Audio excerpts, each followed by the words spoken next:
Autrefois, quand on était petit, on prenait une fleur et on arrachait les pétales un à un en alternant. Un pétale pour il m'aime, le suivant pour il ne m'aime pas. Et à chaque pétale arraché, notre cœur s'emballait un peu plus. Un espoir ou une crainte. On attendait le dernier pétale avec angoisse, car il allait tout révéler, la vérité, la fin de l'histoire. Aujourd'hui, nous avons grandi. Pourtant, nous faisons parfois la même chose, sauf que ce n'est plus une marguerite que nous effeuillons, c'est une relation. C'est une personne que nous aimons et que nous espérons voir changer. Et on passe des mois, des années, parfois toute une vie à se demander « il change, il ne change pas ». On guette, on espère, on désespère, on effeuille les jours encore et encore. Alors, aujourd'hui, dans les élans du cœur, je vous propose de poser un instant cette fleur et d'éclairer ensemble ce qui se cache derrière ces pétales d'espoir. Pourquoi l'incertitude de l'attente nous attire-t-elle parfois davantage que la clarté de la réalité? Aime-t-on la personne ou le potentiel que l'on projette sur elle? Je suis Fatem Zahra Alami. J'écarte les nuages du peut-être, parce qu'aimer, ce n'est pas guetter une promesse sur un horizon qui ne s'ouvre pas, c'est voir la lumière qui est déjà là. Mais la lumière, on ne la voit plus quand on passe son temps à effeuiller des pétales. À force, on finit parfois par habiter un mirage en espérant qu'il devienne une oasis.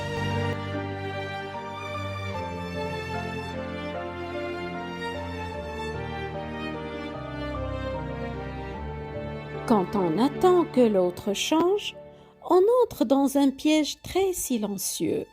On se dit, s'il faisait cet effort, s'il comprenait enfin, s'il arrêtait de faire ça, alors tout irait mieux.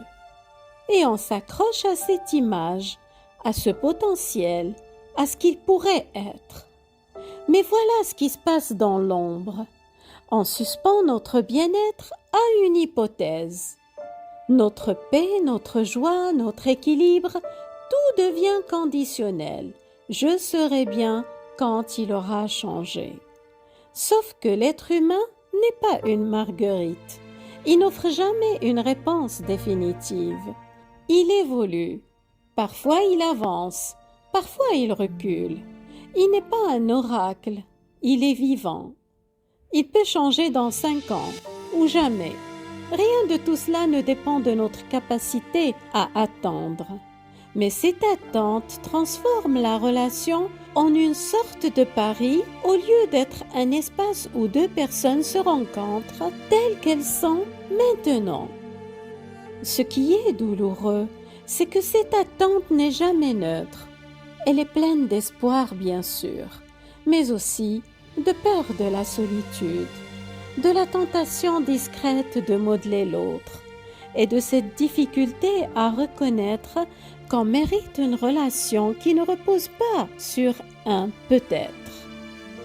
Peu à peu, notre investissement quitte le présent de la relation pour se déposer dans un futur espéré. On n'investit plus dans ce qui est, on investit dans ce qui pourrait être. Et c'est souvent là que le piège se referme. Parfois, sans nous en rendre compte, nous ne sommes plus seulement attachés à la personne qui est là. Nous nous attachons aussi à la personne qu'elle pourrait devenir. Une personne différente que notre imagination a déjà commencé à construire. La relation devient un pari intérieur. Je peux l'aider à devenir celui que je vois en lui.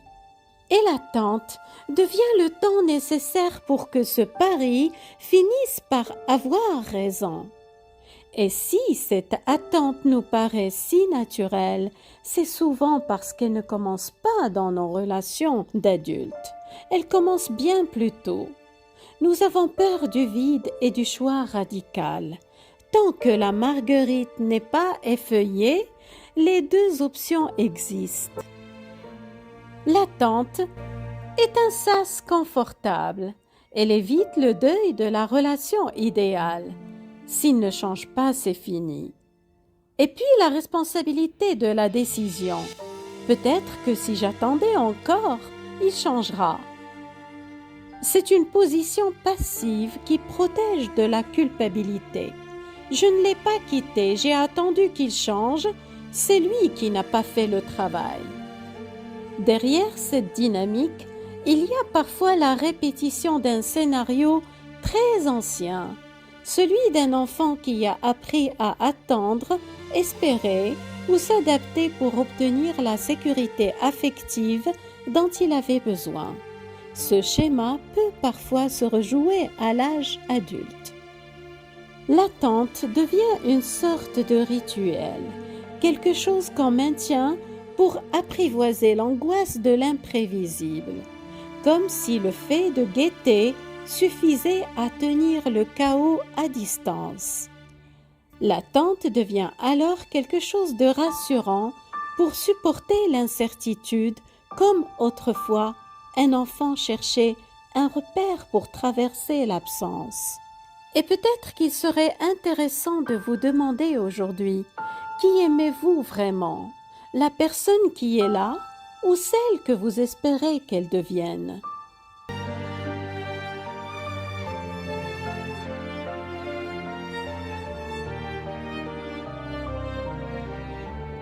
L'attente ne se nourrit pas seulement d'espoir, elle se nourrit aussi d'indices, de ces petits moments qui semblent enfin confirmer que les choses sont en train de changer. Une conversation plus calme, une attention inhabituelle, des excuses, une promesse, quelques jours où tout paraît différent. Et aussitôt, l'espoir reprend sa place. On se dit, cette fois quelque chose a bougé. Pourtant, un changement ne se mesure pas à l'intensité d'un instant. Il se reconnaît à la stabilité d'un comportement. Ce n'est pas un geste isolé qui transforme une relation, mais une manière d'être qui s'inscrit dans le temps. Lorsque nous attendons depuis longtemps, nous devenons particulièrement sensibles aux exceptions. Nous remarquons davantage les jours où tout va bien que ceux où les mêmes difficultés reviennent. Peu à peu, l'exception prend plus de place dans notre regard que la réalité quotidienne. C'est ainsi que la marguerite relationnelle continue de perdre ses pétales. Chaque petit signe devient un nouveau pétale que l'on effeuille avec la même question. Est-ce que cette fois il change? Mais il existe une différence essentielle entre un effort et une transformation. Un effort peut être sincère. Il mérite d'être reconnu. Une transformation, elle, ne repose pas sur quelques moments encourageants. Elle s'exprime par une cohérence qui traverse le temps, les désaccords, les difficultés et les habitudes. Lorsqu'un changement est réel, il n'a plus besoin d'être deviné. Il devient visible dans la durée. Il ne demande plus qu'on l'imagine, qu'on l'espère ou qu'on l'interprète. Il s'observe, il se constate. Tant que nous attendons un changement extérieur, nous évitons parfois de rencontrer une question plus difficile. Si rien ne change, qu'est-ce que je choisis pour moi?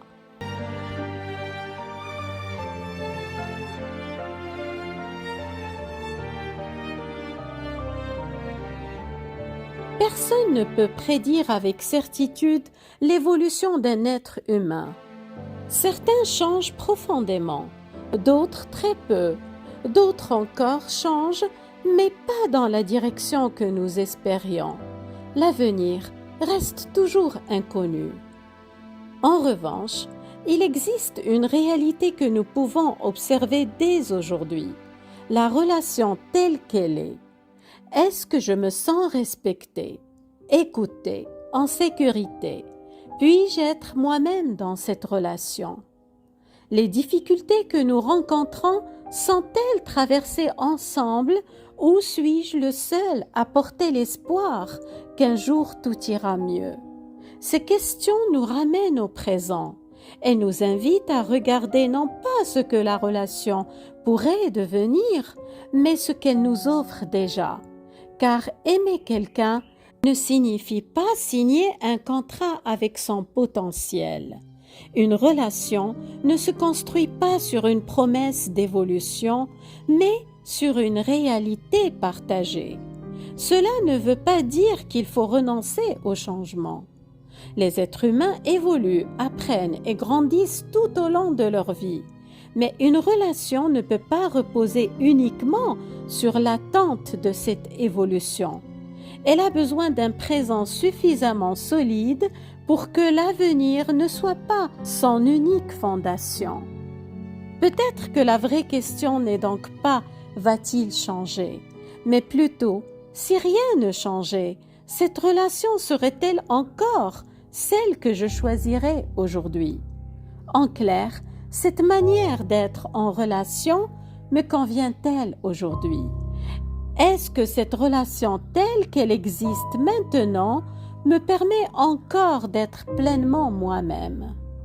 Ces questions ne prédisent pas l'avenir, elles éclairent simplement le présent. Et bien souvent, c'est dans cette clarté que commencent les décisions les plus importantes, car à partir de là, on cesse de regarder la personne à travers ce qu'elle pourrait devenir pour enfin la regarder à travers ce qu'elle est, simplement.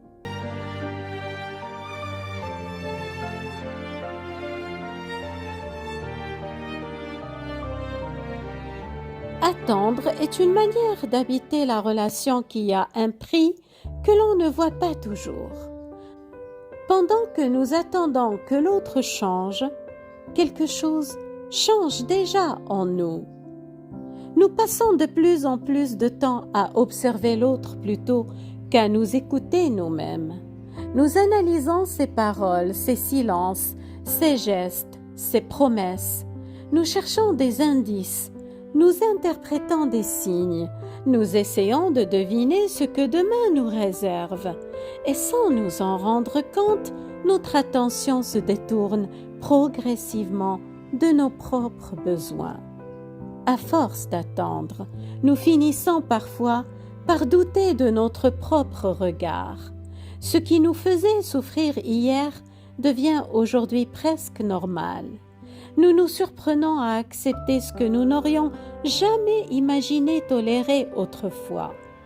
Non pas parce que nos besoins ont changé, mais parce que nous nous sommes habitués à vivre dans l'espoir qu'un jour, les choses seront différentes. L'attente peut aussi épuiser l'estime que nous avons de nous-mêmes, car lorsqu'une relation dépend sans cesse d'un changement qui ne vient pas, une question finit parfois par s'installer en silence. Peut-être que je n'en fais pas assez. Peut-être que si j'étais plus patient, plus compréhensif, plus aimant, les choses changeraient enfin. Alors, peu à peu, nous cessons de mesurer la relation à ce qu'elle nous apporte et nous commençons à nous mesurer nous-mêmes à ce qu'elle ne nous apporte pas. Et c'est là que le piège devient le plus profond, parce qu'à force d'attendre que l'autre devienne davantage ce qu'on attend de lui, nous risquons de devenir, nous, de moins en moins nous-mêmes. Nos élans se font plus timides, nos limites deviennent plus floues, nos besoins passent après ceux de l'autre. Et la vie continue de s'écouler, pétale après pétale, pendant que nous espérons encore que le prochain jour, le prochain geste, le prochain pétale révélera enfin la réponse que nous attendons. La patience est une qualité, mais elle devient problématique quand elle demande de s'abandonner soi-même. Elle est une force lorsqu'elle accompagne une relation qui avance. Elle devient une souffrance lorsqu'elle sert uniquement à supporter une relation qui reste immobile. Peut-être que la véritable question n'est pas de savoir combien de temps l'autre mettra à changer. Peut-être est-elle de savoir combien de temps nous sommes prêts à nous éloigner de nous-mêmes en attendant ce changement.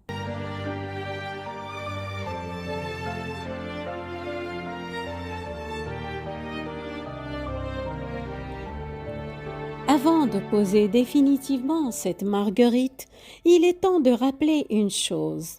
Aimer quelqu'un, ce n'est pas attendre qu'il devienne une autre personne. Mais ce n'est pas non plus refuser de croire en son évolution. La différence se trouve dans la place que chacun occupe dans ce changement. On peut accompagner quelqu'un qui choisit de grandir, mais on ne peut pas grandir à sa place. Enfant, nous croyons que le dernier pétale allait enfin nous révéler la vérité. Nous pensions que la réponse était cachée quelque part, au bout de l'attente. En grandissant, nous avons parfois remplacé la marguerite par une relation. Nous continuons d'effeuiller les jours, les promesses, les efforts, les déceptions, en espérant qu'un dernier signe viendra enfin nous dire « cette fois, il a changé ». Mais la réponse n'a jamais été cachée dans le dernier pétale. Elle était déjà présente dans la fleur tout entière, dans ce que la relation nous montre, jour après jour, lorsqu'on accepte de la regarder avec lucidité, sans retirer un pétale pour essayer d'y lire l'avenir. Car une relation ne se construit pas sur ce que l'autre pourrait devenir. Elle se construit sur ce que deux personnes sont capables de vivre ensemble, ici et maintenant. Croire en l'être humain est une belle chose. Croire en sa capacité à évoluer aussi. Mais suspendre sa paix à un changement qui ne nous appartient pas, c'est confier son bonheur à une promesse dont personne ne connaît l'issue. Alors, peut-être est-il temps de poser la marguerite, non pas pour renoncer à l'amour, mais pour cesser de demander à l'incertitude ce qu'elle ne pourra jamais nous offrir, une certitude. Parce qu'au fond, aimer ne consiste pas à attendre que la réalité ressemble enfin à nos espérances. Aimer, c'est aussi avoir le courage de rencontrer la réalité telle qu'elle est. Les pétales n'ont jamais parlé d'amour. Ils parlaient seulement de notre besoin d'être rassurés face à l'incertitude. La marguerite, c'est le symbole de toutes ces fois où nous cherchons une réponse extérieure alors que la réalité nous parle déjà. Parfois, on n'a pas besoin de savoir si l'autre changera.